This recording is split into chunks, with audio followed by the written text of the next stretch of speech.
Assalamualaikum warahmatullahi wabarakatuh. Perkenalkan, nama saya Muhammad Kolbi Aziz Jabbar. Kali ini saya akan mempresentasikan hasil dari proyek UAS pada kali ini yang berjudul Garuda Indonesia Persero TBK. Yang pertama adalah analisis SWOT Garuda Indonesia. Itu ada terbagi menjadi 3 bagian. Yang pertama itu ada strike. Strike adalah brand nasional yang kuat. Strike-nya terdapat dari brand nasional kuat, anggota SkyTem, layanan full service premium, loyalitas pelanggan yang tinggi. Yang kedua adalah weaknesses, ada biaya operasional tinggi, ketergantungan pada pasar domestik, reputasinya sempat terganggu akibat krisis keuangan. Yang ketiga adalah opportunities. Itu adalah pertumbuhan pariwisata Indonesia, digital layanan, dan kemitraan strategis yang global. Threats-nya maskapai LCC atau bisa disebut dengan low cost carrier seperti Air Asia dan Lion Air, fluktuasi harga aftur, ketidakpastian geopolitik dan ekonomi global. Nah, untuk rekomendasi strike-nya kita berfokus pada efisiensi operasional, perluas rute internasional strategis, dan akselerasi digitalisasi layanan pelanggan. Yang kedua adalah strategi persaingan. Garuda bersaing dengan maskapai seperti Singapore Airlines, Batik Air, dan Emirates di segmen full service. Perbandingannya dengan harga lebih tinggi dari LCC, namun sebanding dan dengan layanan yang premium. Yang kedua adalah inovasi. Nah, maskapai ini pengembangan aplikasi mobile dan digital check-in serta layanan in-flight entertainment itu sangatlah bagus. Yang ketiga adalah pelayanannya. Filosofi dari The Garuda Way menekankan empati dan personalisasi. Nah, selanjutnya adalah aliansi. Untuk maskapai ini telah bergabung dengan SkyTem untuk memperluas jaringan global. Nah, slide selanjutnya adalah Blue Ocean Strategy. Garuda mencoba menciptakan pasar baru melalui ketiga layanan. Yang pertama adalah layanan umroh dan haji karakter yang terintegrasi. Yang kedua adalah kolaborasi kreatif seperti livery khusus dengan Thailand.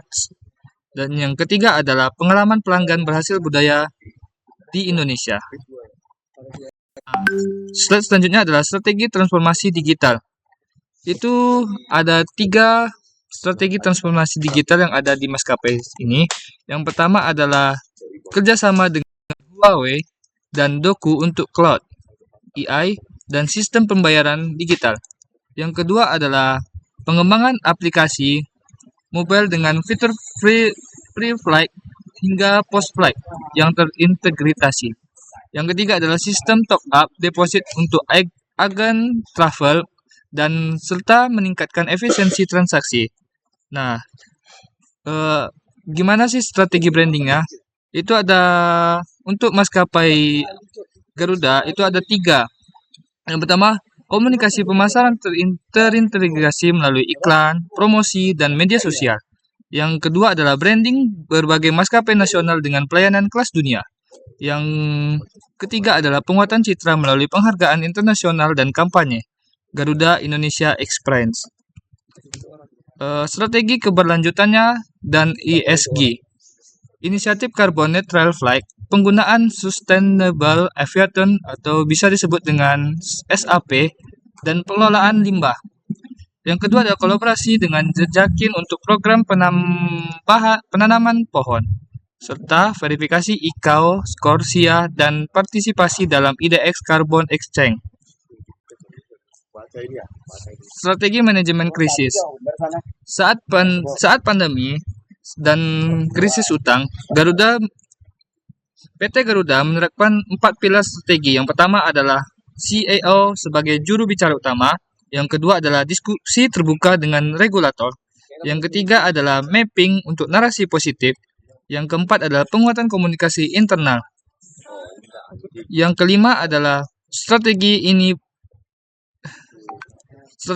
berhasil menjaga kepercayaan publik dan investor. Hingga sampai saat sekarang ini, bagaimana PT Garuda bisa berkembang pesat. Selanjutnya adalah integrasi teknologi AI. AI digunakan untuk personalisasi layanan pelanggan dan efisiensi operasional. Rencana Rencananya, pengembangan sistem warehouse dan logistik berbasis semuanya dengan AI. Yang ketiga adalah penggunaan AI dalam aplikasi mobile untuk prediksi kebutuhan pelanggan dan keamanan digital. Untuk saat sekarang ini, AI saatlah berkembang pesat pada dunia modern ini. Sekian presentasi pada kali ini. Mohon maaf bila ada kekurangan. Wabillahi taufiq wal hidayah. Wassalamualaikum warahmatullahi wabarakatuh.